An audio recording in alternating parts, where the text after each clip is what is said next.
Alright, this is that one guy. I finally have a new design using the 0.15 parts. I finally got around to actually making a space plane, which is under the Gourami line of research. So I will go ahead and back out of here and show you this. This is one of the ships. As you can see, it's just a very small space plane. So we're going to go back out to here. And I've got two of these things. Apparently it doesn't like the way I save my save files, but I've got one in orbit right now. But I'm going to show you how this thing works. First thing you're going to want to do is hit G. And what that's going to do is, as you see, that brought in your landing gear. Next, you're going to want to turn on your SAS, throttle it up to full, and fire in the hole. So let's bring this back down. I've got about 4 different programs running, so I might need to re-record this video. Looks like we got the original 3 on here right now. We got Bill, Jeb, and Bob. Which, actually, I saw another pilot named Jedley, so I'm not sure if there's any relation. Well, obviously they're all Kermans. So, I'm coming up here right now on 5,000 meters, which is when I begin my first roll over to a 90-degree heading with an angle of 60 degrees above the 6T, sorry, and that's 60 degrees above the horizon. Now we're going to have to throttle down for that a little bit, but as you see, this ship is quite well designed. It's not really causing too much back and forth movement that I seem to run into designing my other shuttles. The one thing you are going to want to do that I forgot to do, and I just did, is you're going to want to put on the precision controls, because holy crap, while this does handle better than other space shuttles I have designed, it's still an absolute nightmare to line up until you can get it like that, which right now that's falling under the close enough for me category. So right now we're losing, and you're going to have to make a little bit of adjustments as you go. Now this plane is probably going to roll so that it's either upside down or right side up, one of the two. Now, could I have rolled earlier? Yes, but I didn't want to cause any unnecessary movement.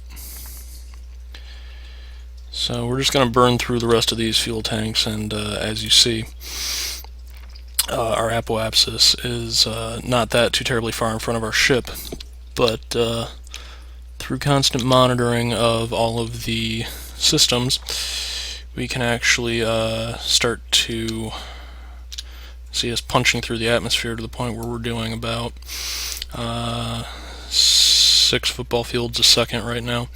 Now when you hit 35,000, you're going to drop down to 45 degrees, roughly. Again, this is Kerbal Space Program, so I'm not asking for precision, because that would be frog spawn chewing madness. And as you see, our ship has not only ran out of fuel in those stages, but rolled so that the belly is facing the ground. Now we're going to go back into the map view. Now what I want to do is I want to get continue along this path until we achieve an apoapsis of around 70 to 75,000 meters, which that's coming up here right soon, so we're going to start slowing down a little bit because I don't want to overshoot. There. So that just killed the engines, and this has roughly the same range as the orbiter. I haven't done a rendezvous test with it yet. I don't know how many people still even think I'm relevant, but we're going to we're just going to wait 1 minute 13 seconds. That's a little too long for us to be waiting, but okay. Now when you hit about 62 65,000 meters, I like to get it a 10 degree above the horizon and floor it. Now we need to make up about...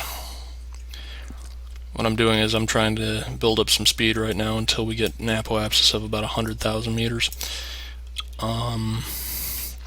At which point we can actually turn this thing into an orbit.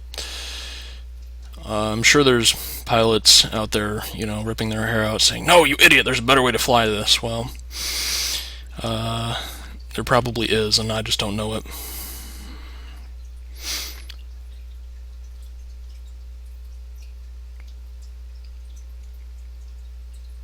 Alright, we're coming up on 100,000. I'm going to slow it down a little bit.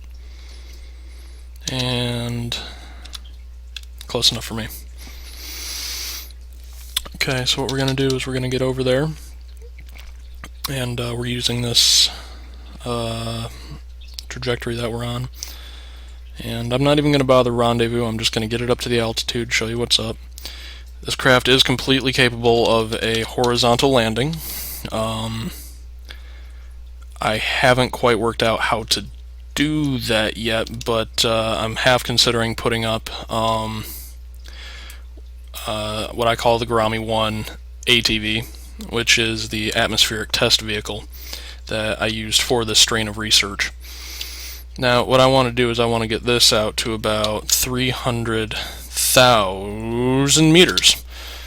And as you see, I've overshot, but there's RCS on this, so I'm not gonna rendezvous, so I'm just gonna go ahead and use RCS to bring it back. There is enough RCS in here to rendezvous. However, like I said, I haven't actually gotten around to trying that yet. I might need to tinker around with the fuel loads to do that, but I can get to very specific orbits, which, as far as I'm concerned, is a win. So, yes. Now, we're rolling back, and good. Now, if you want to see this thing, there it is. It's a pretty basic design. Half of it was built in the spaceplane hangar. Half of it was built on the VAB. So what we're going to do is we're going to compress time right now because my computer is severely bugging out. And I know I understand that I've already proven that this ship does work. If you want to stop watching, the rest of it is just, basic orbital flying. The sort that you could have done with any orbiter up until this point, or any sort of orbital capable craft. I'm not sure what 300 kilometers is considered. I'm pretty sure it's LKO. So what we're going to do is we're going to go ahead and slow it back down. And I'm going to have to wrap this up right quick. Melanie is trying to get me to do some stuff. Excuse me. Melanie is trying to get me to do some stuff in Minecraft, which I said I would. So, oh, okay, that's what's up. Alright, we're close enough to it, so I'm going to pick up a little speed here. And as you see, we're not really increasing our apoapsis that much. Again, this is just, basic circular orbit stuff, but I don't look down on people who don't know that stuff yet, because, I was a noob too at one point. So, yeah, like I said, this isn't really about showing how to get into a circular orbit. This is just me showing you the capabilities of this ship. I would show you a landing, but like I said, I'm seriously pressed for time right now. So here we go, and 300, and let's go ahead and bring that back, and I'll call that a win. I'm not even being too picky right now, but yeah, that's the Gourami system, so go ahead and download it if you think it's interesting.